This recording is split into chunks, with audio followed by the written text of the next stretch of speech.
जैसे ही ठाकुर ने दरवाजा खोला, सामने का मंजर देखकर उसके होश उड़ गए। चंदा दीवार के पास बैठी कांप रही थी। कमरे के चारों तरफ खून फैला हुआ था। वैद्य जी का कंकाल वहीं पड़ा था और राजेश कहीं नजर नहीं आ रहा था। ठाकुर ने चंदा को सहारा देकर खड़ा किया। वो अभी भी डरी हुई थी। क्या हुआ यहाँ, और राजेश कहाँ है? वो खिड़की से अंदर आया। वो बहुत ही भयानक था। इंसान था या फिर जानवर? उसने वैद्य जी को मेरे सामने ही चीर फाड़ कर खा लिया और फिर राजेश को अपने साथ लेके चला गया। वैद्य जी के शिष्य ये देखकर बहुत हैरान थे कि उन्होंने ऐसा जानवर कभी नहीं देखा था जैसा चंदा बता रही थी, लेकिन जो सामने था उसे भी ठुकराया नहीं जा सकता था, इसीलिए वो चुप रहे। तुम्हारे विधवा होने की वजह कहीं न कहीं मैं ही हूँ। तुम हमारे हवेली में ही रहोगी। ठाकुर उसको अपने साथ ले आया। कमरे तक चंदा उदास थी और जैसे ही ठाकुर का दरवाजा बंद करके बाहर की ओर गया, चंदा बहुत रहस्यमय तरीके से मुस्कुराने लगी। उसने अपनी साड़ी में से एक सेब निकाला और बेंच पर रखा और कुछ मंत्र पढ़ने लगी। उस बूढ़े वैद्य की बलि देना बहुत मुश्किल था, इसके लिए हमें इतना बड़ा खेल खेलना पड़ा। नक्षत्र में जन्म लेने के बाद अब आपकी शक्तियाँ भी आप अपने भाई बतापी जैसी हो गई हैं। अब आप जब चाहे तब किसी भी चीज का रूप ले सकते हैं। अब हम बड़ी आसानी से इस ठाकुर के वंश को खत्म कर देंगे और आपके दोनों भाई से जिंदा हो जाएंगे। कुछ दिन के बाद चंदा ने नॉर्मल बिहेव किया। ठाकुर साहब, रामू काका न जाने कब तक ठीक होंगे। अगर आप बुरा न माने तो मैं इनके ठीक होने तक खाना बनाने का काम संभाल लेती हूँ। आप लोग जरूर बनाइए। ये सुनकर चंदा मुस्कुराई और किचन में चली गई। डिनर के टाइम सब डिनर टेबल पर आए तो चंदा ने कई तरह के पकवान उनके सामने रख दिए। टेबल पर ठाकुर वीर प्रताप के साथ उसका भाई भी मौजूद था। चंदा ने तो हमारी पसंद की सारी पकवान बना डाले। दोनों ने मजे से खाना खाया और फिर चंदा ने टेबल की थाली से वही सेब उठाया और विक्रम को देते हुए बोली, खाने के बाद एक सेब खाने से सेहत के लिए बहुत सही होता है। उसके कहने पर विक्रम ने सेब ले लिया और खाते हुए कमरे में चला गया। विक्रम अपने कमरे में गया और कुछ देर बाद अपने बिस्तर पर लेट गया और तभी चंदा वहां आ गई और रहस्यमय तरीके से मुस्कुराई। अरे चंदा, तुम इस वक्त यहाँ क्या कर रही हो? चंदा ने अंदर से कुंडी लगा ली और विक्रम के मुंह पर हाथ रखकर बोली, आप कुछ पल के लिए शांत हो जाइए। उसका स्पर्श मिलते ही विक्रम भी उसको देखकर रहस्यमय तरीके से मुस्कुराने लगा और चंदा मंत्र पढ़ने लगी। असुरा देवा प्रकटम।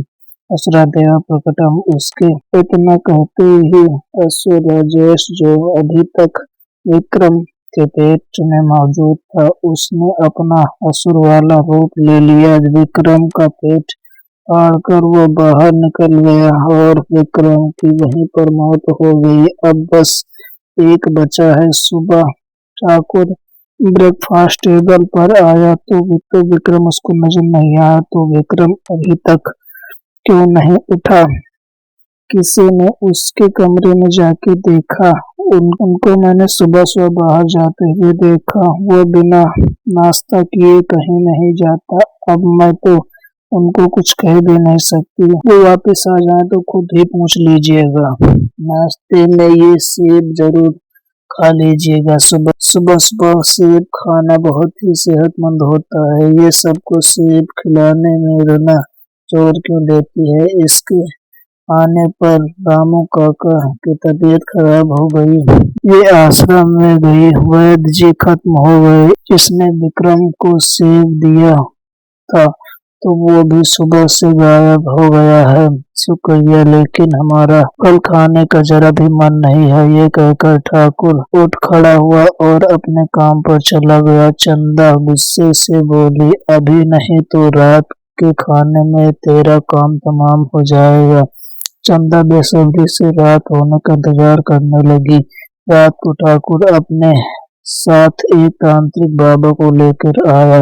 उस वक्त चंदा खाना बना रही थी। मुझे यहाँ पर किसी अशुद्ध ऊर्जा का आभास हो रहा है, इसीलिए आपको यहाँ लाया हूँ। स्वामी जी, हमारे घर में कुछ दिनों से अजीब घटनाएं हो रही हैं। फिक्र मत करो, हम जल्दी ही तुम्हारे घर की समस्या दूर कर देंगे।